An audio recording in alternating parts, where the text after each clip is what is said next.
Welcome to Football with Cheese. So in this video, I'm going to discuss what void years are as far as contracts go and how it affects the salary cap. I had a friend suggest I do a salary cap video. I'm not going to break down the whole cap because that would take 25 or 30 minutes. It probably gets really boring. And I probably have a B to B plus level of understanding the salary cap.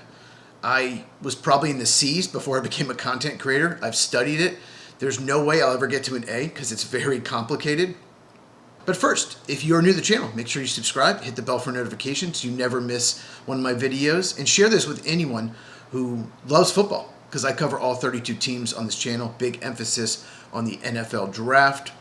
So what I'm going to do is explain what void years are, how it affects the cap, and then I'm going to give you a good example of how to use void years. I'm going to give you a horrible example, Cleveland Browns, on how to use void years. And then I'm going to give you a team that's kind of in between. Maybe good, maybe bad. So basically just give you 3 examples. So let's get into it. First of all, before we talk about void years, you need to know what a signing bonus is. So when a player signs a contract, either an extension or just a free agent contract, or a rookie contract, any of those, he gets a signing bonus. So for example, let's say somebody signs a 5-year, $50 million contract and they get a $25 million signing bonus. Why would you give someone such a big signing bonus? In this scenario, the player gets the $25 million. You get that check. But you can spread out the entire $25 million throughout the 5 years. So that bonus will only count $5 million each year of the cap. The problem with that is it could hurt your cap later on, but also if you release the player at any time before the 5 years is out, the entire signing bonus, whatever's left, will immediately hit your cap. So if you release the player after 3 years, it will be a $10 million dead cap charge because there's still 2 years left of the signing bonus. And the reason you know what a signing bonus is because you can only use void years with signing bonus money. You cannot do it with base salary. You can't do it with roster bonuses. You can't do it with workout bonuses, performance bonuses, all of that. Okay? So, what is a void year? It is an extra amount of dead cap that you put on beyond the length of the contract.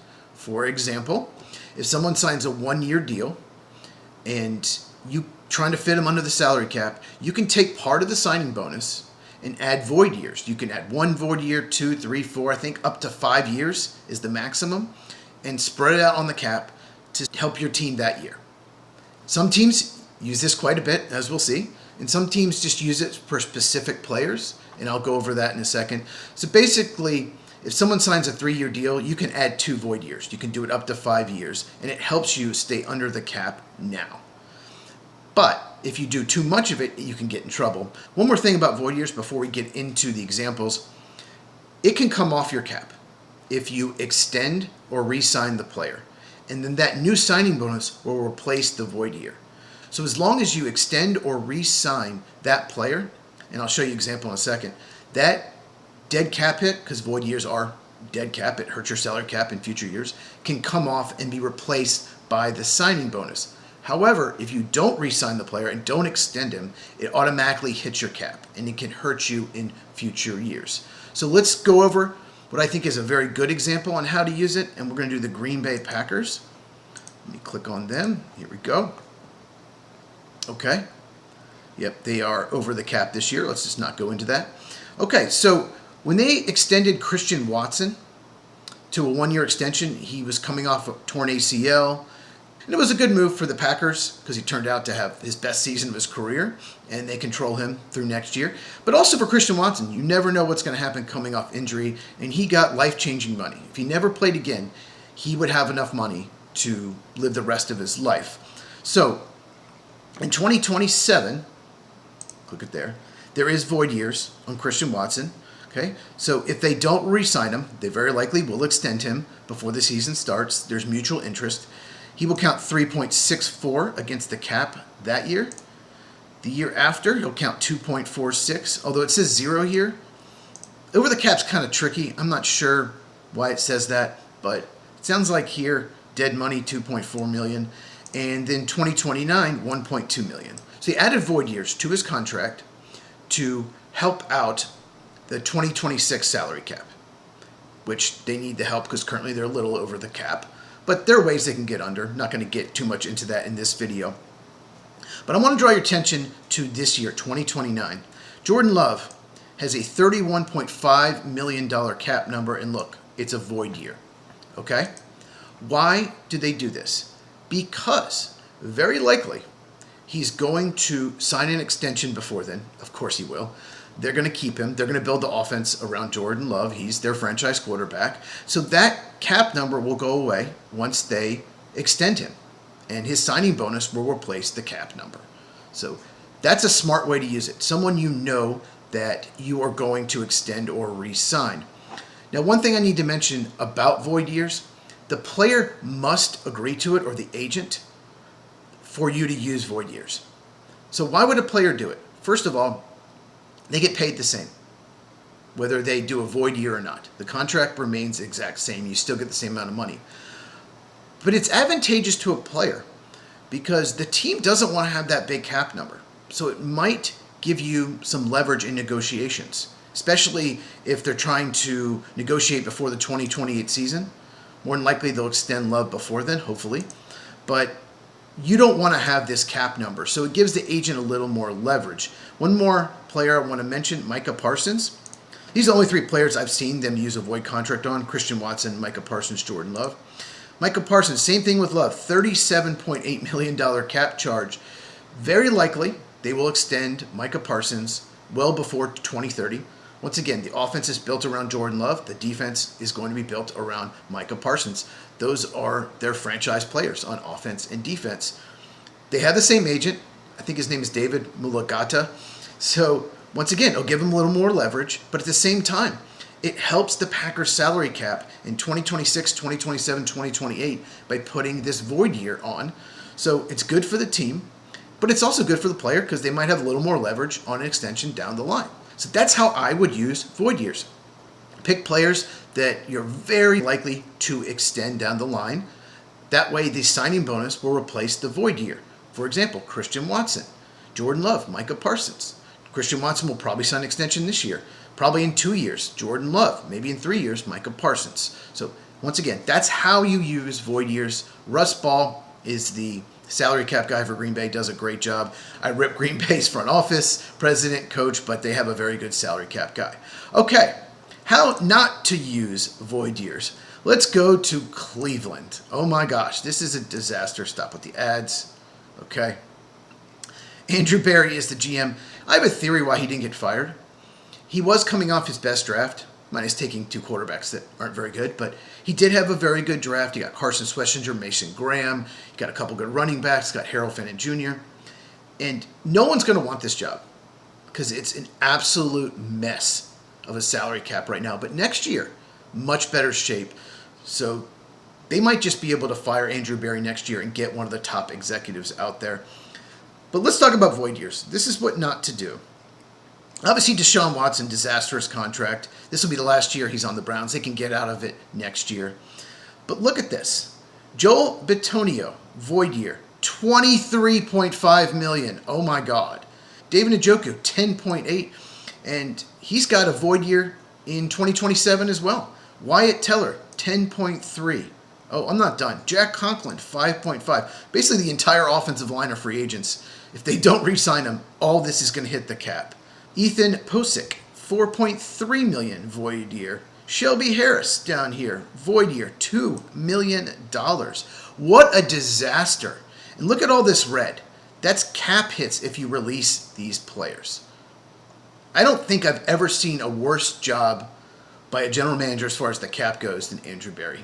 He might be one of the worst GMs of all time. If Matt Millen of the Lions didn't exist, he probably would be.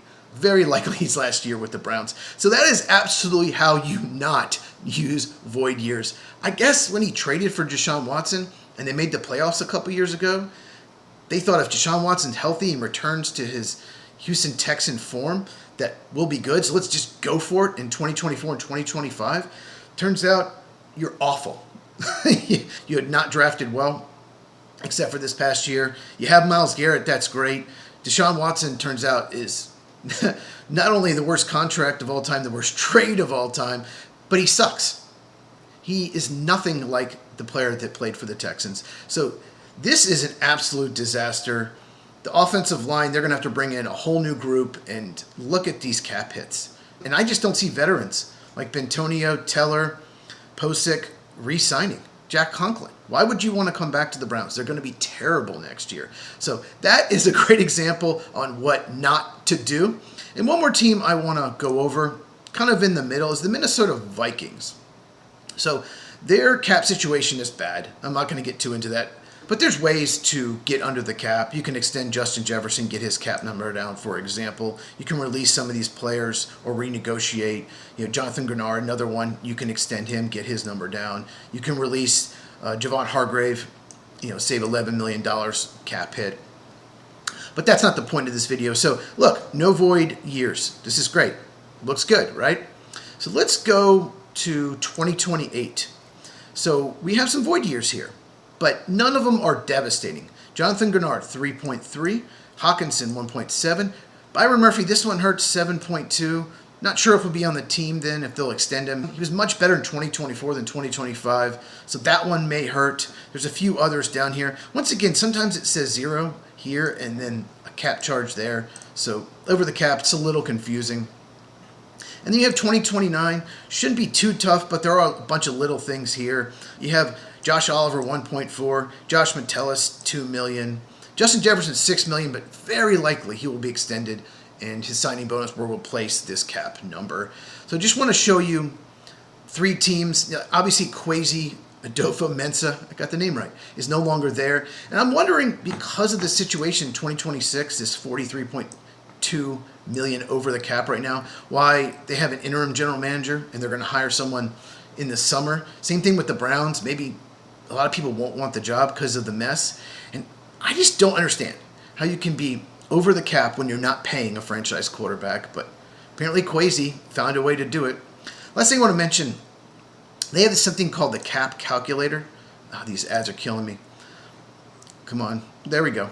So you can click on your team and you can look. So Green Bay, yes, they're in a bad shape this year. I thought they would be in really good shape about a year ago, but then Brian Gutekunst, the general manager, signed Aaron Banks and Nate Hobbs, 2 disastrous signings, and basically taking up, look, $24.7 million cap hit, 12.8, and they don't save a lot releasing him. Absolute disastrous free agency last year. And in 2024, the Packers had the best free agency of anyone, getting Xavier McKinney and Josh Jacobs. And this $84 million can easily get over $100 million. Let's look at 2027. If they release Rashawn Gary, which we are expecting, this $31 million will not exist in 2027. Same thing, Aaron Banks, or renegotiate with him. That $22 million, if they release him, I don't think they will, because they are losing Rasheed Walker, their left tackle. They don't want to lose too many offensive linemen. That would come off as well if they release him this year. So Green Bay will be in great shape next year to go after free agents. And let's just go over the Browns. It's going to get so much better. Look at this, 106, 195. Browns, it's going to be a tough year. Hopefully you have a really good draft. You have 2 first-round picks, but it's going to be a disaster this year. And let's look at the Vikings. They're down here.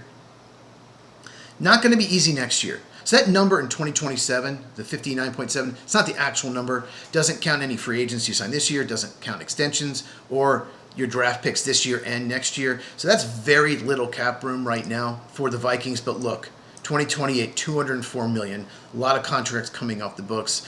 So once again, Browns, Vikings, salary cap situation's really bad. It will get better for the Browns in 2027, Vikings in 2028. So let me know in the comments.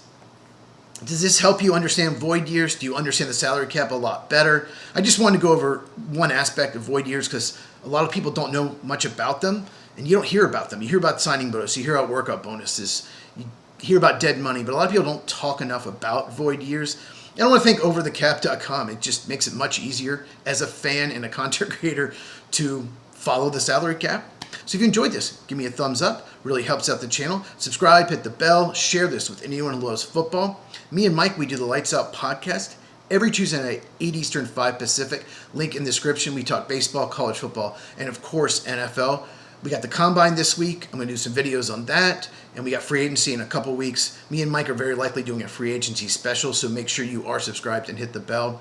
My next video, hopefully out tomorrow, it's a prospect breakdown of Fernando Mendoza. I'll do more breakdowns as we go, and I'll do top 10 lists, top 100 lists, all of that. Big emphasis on the draft. So look out for that video tomorrow. Check out this video if you have not, and I'll see you in the next one.